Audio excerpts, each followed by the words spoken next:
اعوذ باللہ من الشیطان الرجیم، بسم اللہ الرحمن الرحیم۔ شروع اللہ کے نام سے جو بڑا مہربان نہایت رحم کرنے والا ہے۔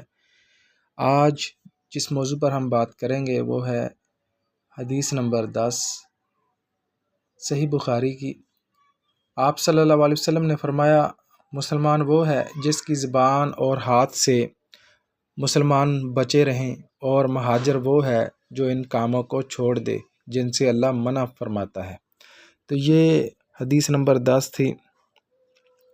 اس سے یہ پتہ چلتا ہے کہ مسلمان وہ ہے جس کی زبان اور ہاتھ سے دوسرے مسلمان ہمسائے ہو گئے، آپ کے عزیز و اقارب ہو گئے، کوئی بھی دوسرا مسلمان ہے جس سے آپ زبان سے گالی گلوچ کرتے، زبان سے آپ اس کو جو ہے نقصان پہنچانے کی کوشش کرتے ہو، زبان سے آپ کی زبان سے وہ تنگ ہے، آپ کا بولنا، آپ کا جو لہجہ ہے وہ اس کو تکلیف دہ ہے، تو ایسا مسلمان نہیں ہو سکتا۔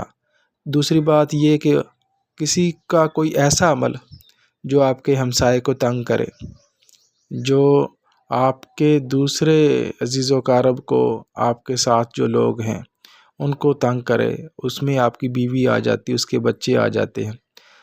اسی طرح بیوی کے ساتھ حسن سلوک ہے۔ اگر آپ کی زبان جو ہے بیوی کے ساتھ اچھی نہیں ہے، آپ کی بیوی جو آپ کی زبان اور ہاتھ سے تنگ ہے، اسی طرح آپ کے بچے ہیں، اسی طرح آپ کے عزیز و اقارب ہیں، آپ کے دوست ہیں، آپ کے ہمسائے بھی ہو سکتے ہیں۔ تو لہٰذا یہ لوگ آپ کی زبان، آپ کے ہاتھ سے محفوظ رہیں کہ ان کی وجہ سے ان کو تکلیف نہ ہو، نہ ہی آپ کی زبان کی وجہ سے، نہ آپ کے ہاتھ کی وجہ سے، نہ آپ کے کوئی ایسے کام سے جس کی وجہ سے وہ تنگ ہوں۔ تو ایسا مسلمان ہو سکتا ہے، وگرنہ اس حدیث سے یہ پتہ چلتا ہے کہ ایسا مسلمان نہیں ہو سکتا جس کی وجہ سے دوسرے مسلمان تنگ ہوں۔ لہٰذا دعا ہے اللہ تعالیٰ ہمیں سمجھ بوجھ کی توفیق عطا فرمائے۔ وآخر دعوانا الحمد للہ رب العالمین۔